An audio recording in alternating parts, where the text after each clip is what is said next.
On February 3, 1888, the Nebraska sandhills vanished beneath a blizzard so violent that people in Crow Ridge stopped calling it weather. They called it judgment. Wind tore shingles from roofs and drove snow through door cracks like powdered glass. Chimneys smoked backward. Stove doors glowed red.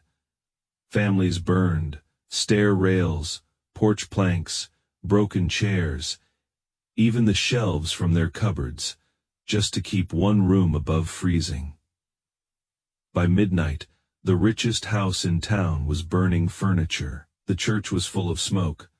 The general store had frost on the inside of its windows, and half a mile north of town, buried low against the frozen grass, stood a little dugout cabin with no chimney smoke rising from it at all, no cordwood pile, no coal bucket, no orange fire behind the window. Yet inside that cabin 2 children slept under wool blankets beside a warm clay bench, while their father sat on the floor, listening to a strip of muslin tremble over a vent. Outside, Crow Ridge was freezing, but under Samuel Roan's cabin, 6 feet below the snow and silence, the earth was still breathing. 6 months earlier, nobody in Crow Ridge believed Samuel Roan was building a house. They believed he was digging his own mistake. He arrived in late August with 1 mule, a patched wagon, and 2 children who had learned not to complain before they learned to read. His boy Caleb was 11 and thin from a year of bad meals. His daughter, Annie, was 7, with solemn gray eyes, and a habit of holding her brother's sleeve whenever strangers came too close. Everything Samuel still owned fit under an oilcloth tarp: a carpenter's box, a handsaw with missing teeth, a cast iron pot, 3 blankets, a sack of seed potatoes, and his wife's brown shawl wrapped around a Bible that nobody had opened since her funeral. Mara Roan had died the previous winter in a rented room outside Kearney after pneumonia settled in her lungs and never left. Samuel had sold his tools one by one to pay the doctor. Then he sold the team. Then the little lease farm. By spring, all he had left was the mule, the children, and a kind of grief that did not cry anymore, because it had work to do. Crow Ridge was a hard little town built around a rail siding, a grain elevator, and a main street that seemed to exist only because the wind had not yet carried it away. The men there measured newcomers quickly. A man with a good coat was a customer. A man with a wagon was useful. A man with children and no money was a warning sign. Orson Bell, the grain agent, offered Samuel winter work on the 2nd day. There was a narrow sleeping room behind Bell's feed shed. Samuel could patch roofs, mend wagons, and shovel grain dust until spring. The children could sleep near the coal bin. Most desperate men would have thanked him. Samuel did not. Instead, he spent nearly everything he had on a strip of land north of town that nobody wanted. It sat below a low rise, exposed to every north wind, crossed by a dry wash, and choked with roots and hardpan. There was no timber on it worth naming, no shelter belt, no well yet. No respectable man in Crow Ridge would have put children there with winter coming. But Samuel did not look at the sky first. He looked at the ground. On his first evening, he walked the dry wash with a shovel and cut a narrow hole into the bank. The topsoil was hot from summer and loose as ash. A foot down, the dirt cooled. 2 feet down, it changed again. Darker, denser, quiet. Samuel put his palm against it and closed his eyes. Years earlier, before marriage, before children, before hunger taught him how fast dignity can disappear, he had worked for a railroad drainage crew.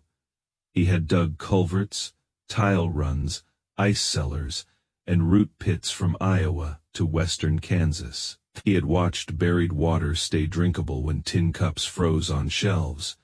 He had seen potatoes survive below frost, while men froze in cabins above it. His foreman had once told him, "The ground is slow, That is why it saves things. Samuel remembered that line as the wind moved across the empty grass. Then he began to dig. The strange part was not that Samuel built a dugout. Poor men had been cutting homes into earth banks for years. The strange part was that he did not begin with the room. He began with the lungs.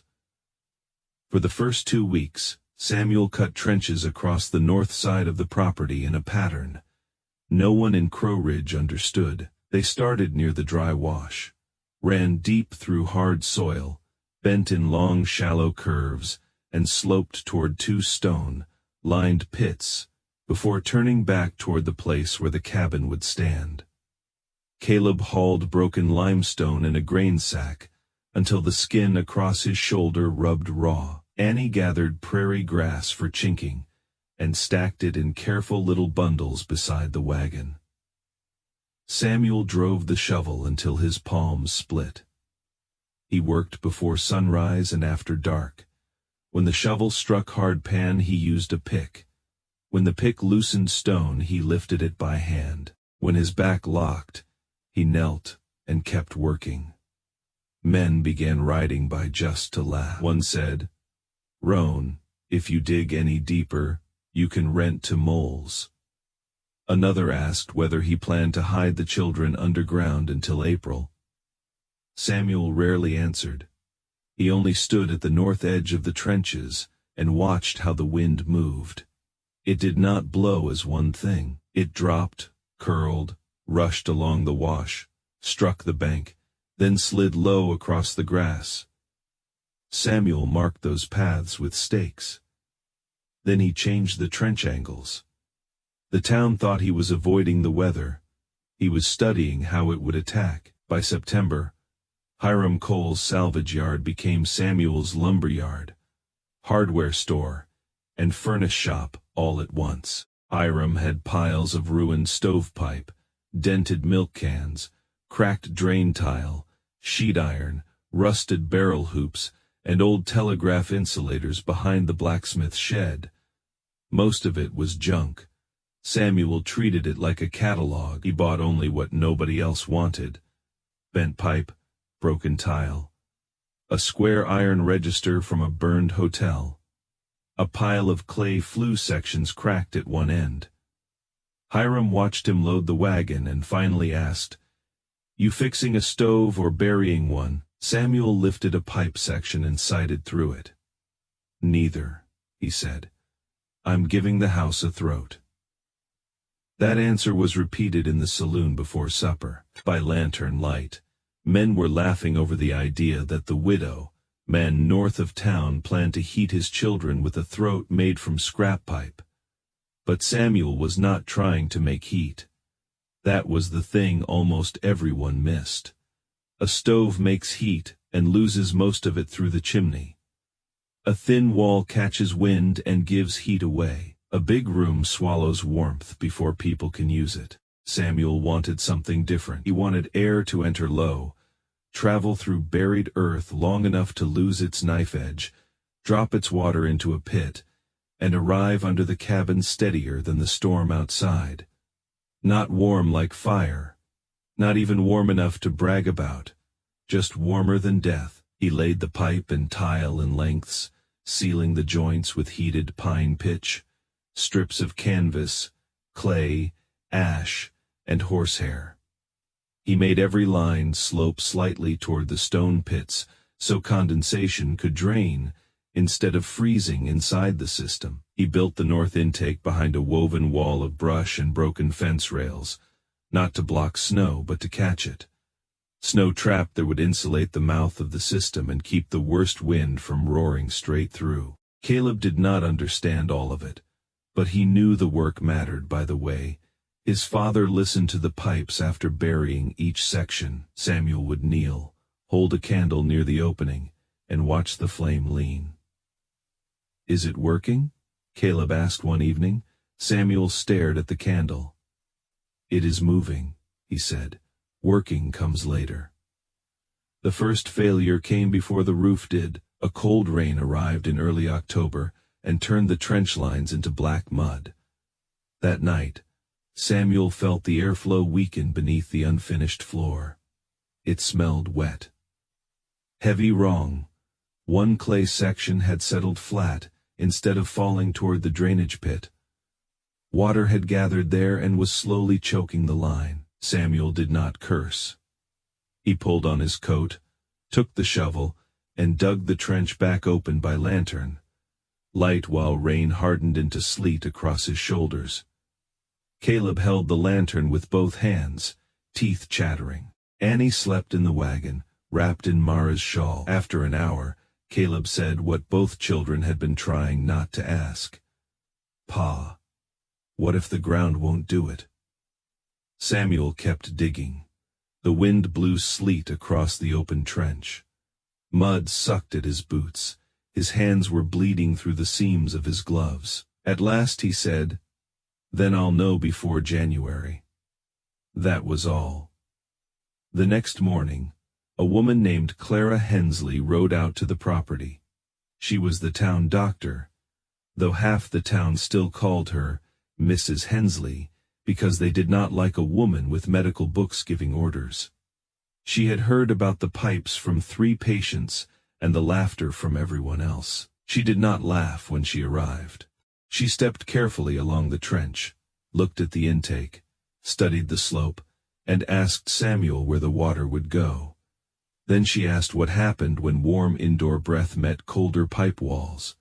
Then she asked whether the children would have a stove at all. Samuel answered every question.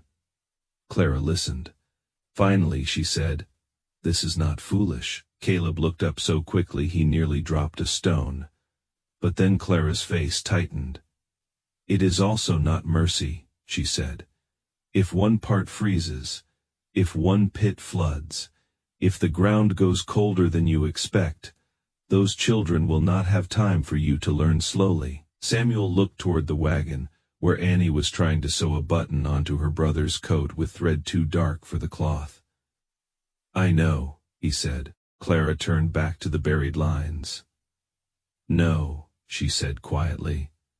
"I believe you know pipes. I am asking whether you know fear." For the first time Samuel had no answer. Only after the breathing lines were buried did Samuel begin shaping the home above them. He cut the cabin into the bank where the dry wash rose slightly from the plain, then stacked sod and packed earth against the outer walls. He used willow poles, scavenged boards, clay, and limestone. Between 2 wall layers, he left a narrow dead, air space stuffed with dry grass. Around the lower wall, where snow would drift and melt, he laid stone-like armor. Inside, he built the strangest feature of all, a sleeping bench made from flat limestone slabs over a clay chamber, connected to the buried air line. It was not a bed in the ordinary sense. It looked more like a low platform, too broad for a hearth, and too plain for furniture. But Samuel knew stone had a memory. It accepted temperature slowly. It gave it back slowly. If moving air could keep the stone from turning cold, the children would not lose their warmth into the floor while they slept. That mattered. Cold does not always kill by stabbing. Sometimes it steals, hour after hour, through boots, through floorboards, through blankets compressed under tired bodies. Samuel built to stop the stealing. By late October, the cabin was ugly enough to become a town joke. It hunkered in the bank like an animal den. Its roof was low, its windows were small, its door faced away from the prevailing wind. It had no proud chimney rising above it, no clapboard front, no porch, no sign that any self-respecting family lived there. Orson Bell drove past one afternoon in his high-wheeled wagon, and stopped long enough to stare. "You know what people call this place?" he asked. Samuel pressed clay into a wall seam and did not look at him. "A grave with hinges," Bell said. Annie heard it from inside. That night, she took a nail and scratched 3 tiny marks into the clay near the bench, one tall, one middle-sized, one small. Then she drew a roof over all of them. Samuel saw it after she fell asleep. He did not smooth it away. The first real test came on November 9th, when the temperature dropped hard enough to crust the water bucket before supper. Every chimney in Crow Ridge began smoking. Samuel opened the north intake and waited. For several seconds, nothing seemed to happen. Then a faint current rose through the iron register beneath the stone bench. A strip of muslin tied above it stirred. Caleb put his hand on the limestone. "It isn't warm," he said. Samuel nodded. "Good." The boy frowned. Samuel put his own palm beside his son's. "It isn't cold either." That was the victory. No one outside the cabin could see. For the next week, the Roan cabin held steady. Not comfortable in the way rich people understood comfort. No one walked around in shirt sleeves. No kettle sang all day on a stove. No flame painted the walls orange. But the water cup beside Annie's bed did not freeze. The window glass did not sweat and crust over like the windows in town. The air did not taste of smoke. At night, Samuel could hear his children breathing evenly above the low whisper from the floor vent. That whisper became the sound of hope. Then the wind changed. A western gust pushed across the bank and pulled against the intake instead of feeding it. The muslin strip slowed. The bench cooled near one edge. Samuel spent the night outside, moving brush panels, raising the intake hood, packing clay around a seam he suspected of leaking air. The system was alive. That meant it could weaken, and anything alive through a plains winter had to be tended. By December, Crow Ridge began learning the difference between heat and survival. Orson Bell's house had a coal stove big enough to heat a hotel parlor, but his upstairs rooms froze every morning. His wife stuffed quilts along the stairwell and still woke with frost on the basin. The church stove burned wet cottonwood that smoked worse than it warmed. Reverend Lyle developed a cough so deep that Clara Hensley started visiting twice a week. Families sealed windows with rags and newspaper, then sickened when smoke could not escape. Mothers opened doors for air, lost heat in minutes, and shut them again in panic. Old men slept beside stoves and still woke with numb feet. Crow Ridge had fire everywhere. It did not have control. Samuel's dugout had almost no fire at all. He kept a small cooking flame only when needed, fed with twisted grass, chips and bits of scrap wood. The real work happened under the floor. One morning, Annie woke to find the cup beside her blanket still liquid. She lifted it carefully, as if it were an animal that might run away. "Pa," she whispered. The water stayed awake. Samuel smiled for the first time in days. Outside, smoke crawled over town like a low black ceiling.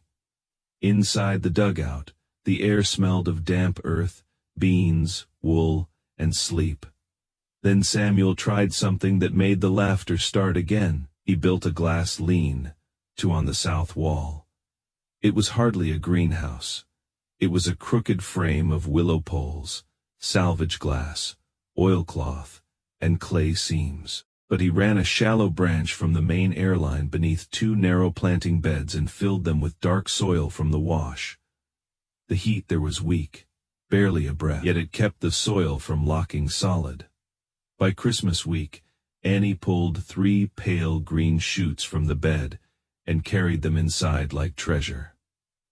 Caleb laughed when she insisted they be placed in the stew one at a time, so everyone could see. A child eating something fresh in late December became the first piece of evidence Crow Ridge could not laugh away.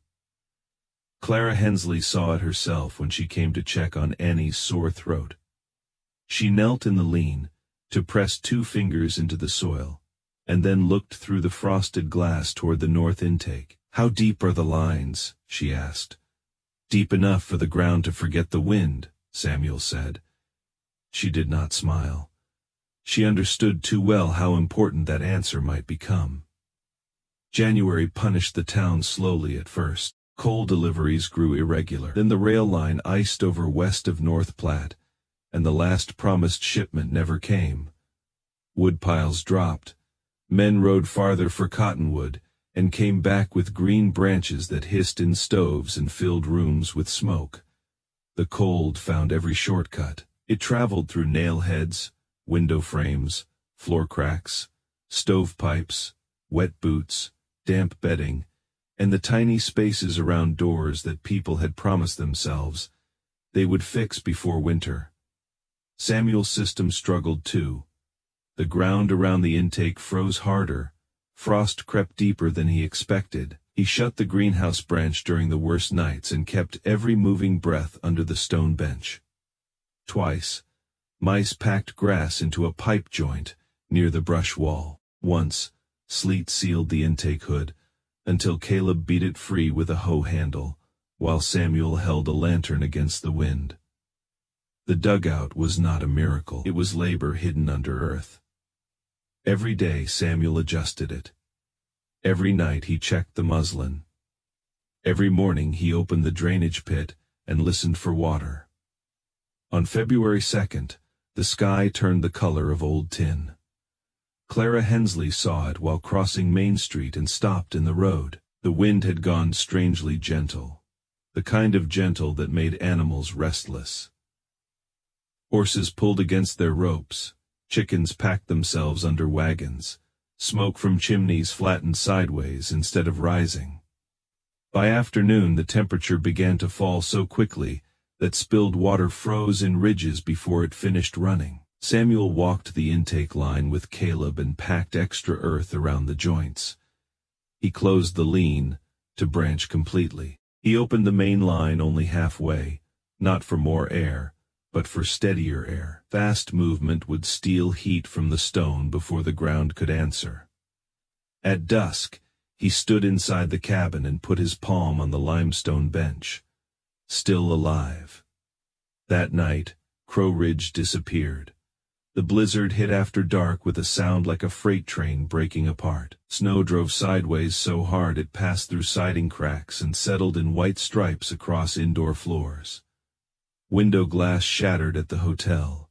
A barn roof lifted, turned, and vanished into the dark. Cattle froze against fence lines where they stood too stunned to move. At Orson Bell's house, the coal ran out before midnight. They burned wood next, then drawers, then chair legs, then the carved banister from the front stairs. The rooms kept cooling. At the church, Reverend Lyle's wife tried to keep the stove going, but the wet wood smoked until the air turned blue, and the preacher could no longer draw a full breath. Clara wrapped his chest, covered his mouth with wool, and told the men standing near the door that he would die if he stayed there. No one asked where else he could go. Everyone already knew. The first knock on Samuel Roan's door came near 1 a.m. Inside, Samuel had been crouched by the vent, adjusting the wooden slide that controlled airflow into the clay chamber. Caleb stood beside Annie with a blanket around both of them. The sound came again, weaker under the storm. Samuel opened the door. Wind slammed snow across the floor. Beyond it stood Clara Hensley with ice in her eyelashes, one arm around Reverend Lyle, who was bent nearly double, coughing into a scarf.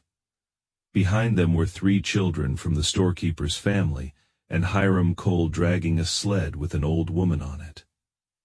For a moment, no one spoke. They were all staring past Samuel. No stove roared inside. No chimney heat blasted against their faces. No smoke stung their eyes. But the air that touched them was soft. Earth warm, alive.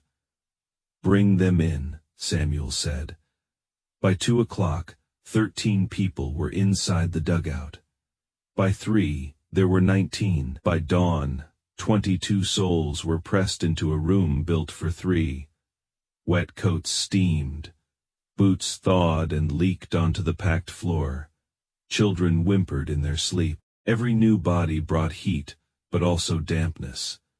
Every open door stole air, Every breath thickened the room. Samuel moved through it all with a calm that looked almost cruel because panic would have wasted what little the system had left. He hung blankets from pegs to make smaller pockets of warmth. He set the weakest people near the stone bench.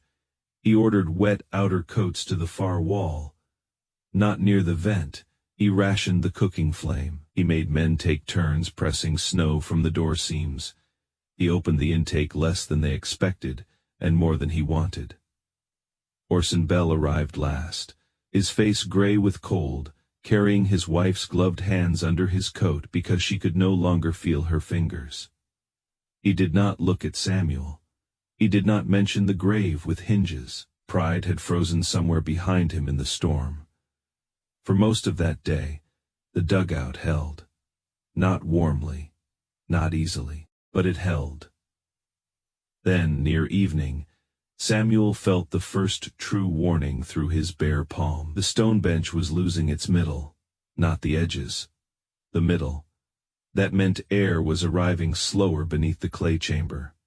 The system was not failing at the intake. It was choking below. Samuel knelt by the register and listened. The whisper had changed. Too wet, too heavy. He looked at Hiram Cole. The East Pit, Samuel said. Hiram understood before anyone else did. The drainage pit had iced or flooded. Condensation from the overloaded room was backing into the line. If it froze solid, the earth would stop breathing. Caleb was already reaching for his coat. Samuel grabbed his wrist. No. The boy stared at him. Every fatherly instinct in Samuel wanted to keep Caleb under the blankets, near the stone, away from the white violence outside. But every engineering instinct knew the pit was narrow, low, and half buried. A grown man might clear it. A smaller body could reach the pipe throat. Samuel's hand loosened. He hated himself for it before he spoke. "You stay tied to Hiram," he said. They looped rope around Caleb's waist and Hiram's belt. Then they opened the door and stepped into a world with no horizon. For 20 minutes, the cabin heard almost nothing but wind. Annie sat frozen beside Clara, clutching Mara's shawl so tightly her knuckles shone white. Samuel remained by the vent, one hand on the stone, one hand on the airflow slide, waiting for a change that might not come. The muslin strip barely moved. Then it twitched once again. A faint current pushed up through the register and touched Samuel's fingers. He closed his eyes. Outside, Hiram and Caleb had broken the ice from the pit, pulled mud and frozen grass from the drain throat, and opened just enough passage for the buried line to breathe again. When they stumbled back inside, Caleb's face was raw from blowing snow. Samuel pulled him against his chest hard enough to hurt. He did not apologize. There are moments when love has no language clean enough for what it just survived. The blizzard lasted 3 days. Crow Ridge became a map of buried roofs, dead animals, and chimneys, with no smoke left in them. Inside Samuel's dugout, time shrank to small tasks. Melt snow, share broth. Keep the weakest awake, turn damp blankets, check the pit, watch the muslin, touch the stone, listen to the floor. On the second night, Reverend Lyle's cough loosened. Clara listened to his lungs and nodded once, almost angrily, as if relieved against her will. On the third morning, Orson Bell's wife asked why the air did not burn her throat. No one answered at first. They were too tired. Then Samuel said, "Because heat is not the same thing as fire." The words settled into the room more heavily than he intended. Orson Bell looked at the low ceiling, the clay walls, the vent, the stone bench full of sleeping children, and finally understood what his money had failed to buy. Not warmth, understanding. When the wind stopped, it did not fade, it ended. The sudden silence frightened people awake. Samuel opened the door against a wall of snow and carved a passage upward with Hiram's help. 1 by 120, Two people climbed out of the low dugout and into a world remade in white. Crow Ridge looked ruined. The grain office roof had collapsed on one corner. The church bell rope hung frozen stiff. 3 chimneys stood over houses that no longer had fires under them. At Bell's place, the front stair rail was gone, the parlor chairs were gone, and the stove sat cold in a room full of frost. Then Clara Hensley turned back toward Samuel's cabin. From the outside, it looked smaller than ever. A dent in the prairie, a mud-colored wound in a snowbank, no proud chimney, no smoke, no sign of power. But around the north intake, the snow had melted in uneven dark lines where the buried system still released its proof. Thin vapor lifted from the stone drainage pit and disappeared in the morning sun. The ugliest house in Crow Ridge had become the only one that truly understood winter. Spring did not arrive kindly. It came with thawed carcasses, broken roofs, mud, sickness, and the quiet work of counting what the storm had taken. But after the burials, after the repairs, after the rail line reopened, and the newspapers moved on to other disasters, Crow Ridge began doing something it had never done before.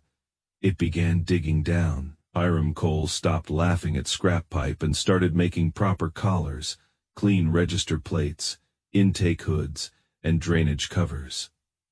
Clara Hensley insisted that every new line include a pit that could be reached in a storm. Samuel marked slopes with twine and a water glass. He taught men to test air with a candle and moisture with the back of the hand. Orson Bell tried to copy the system under his grain office in a hurry. He ordered men to lay pipe shallow, straight, and fast. No real slope, no deep earth, no drainage worth trusting. It failed in the first cold snap. LD snap. Water collected in the low spots, froze overnight, and blocked the line until the office was colder than the alley outside. That failure did more to teach Crow Ridge than Samuel's success. People finally understood that the pipe was not the idea. The idea was relationship. Depth, slope, moisture, stone, air speed, wind direction. The patience to let the ground do what fire could not. Samuel never called himself an inventor. He took no patent. He made no speech. Most days, he could be found kneeling in somebody's yard with his sleeve rolled up, feeling the soil as if it were a living thing with a pulse. Caleb grew tall and quiet, the kind of young man who checked drainage before decoration. Years later, he helped lay water and ventilation systems for rail depots farther west, and men trusted his measurements because he had once watched a town survive by the width of a pipe throat. Annie became a teacher. On the coldest days when frost etched the schoolhouse windows, she told children that every house has a way of listening to the earth, if the person building it is humble enough to ask. The old dugout stayed north of Crow Ridge long after better houses rose around it. Grass covered the roof. The brush snow fence collapsed. The salvage pipe rusted, but part of the buried line still drew air when the wind struck from the north. Later generations gave clean names to the principle: earth tubes, ground, air exchange, passive geothermal ventilation. They made diagrams, wrote formulas, measured airflow, and proved with instruments what Samuel Roan had proved first with bleeding hands and 2 sleeping children beside a stone bench. Winter had never cared who owned the biggest stove. It had never cared who had the finest house, the tallest chimney, or the most confident opinion. Winter only revealed the truth of the thing beneath the surface. And long after Samuel was gone, when snow drifted over the sandhills and smoke bent low across Crow Ridge, the earth under that little cabin kept its old slow memory, not hot, not loud, not proud, just alive enough to save what fire could not.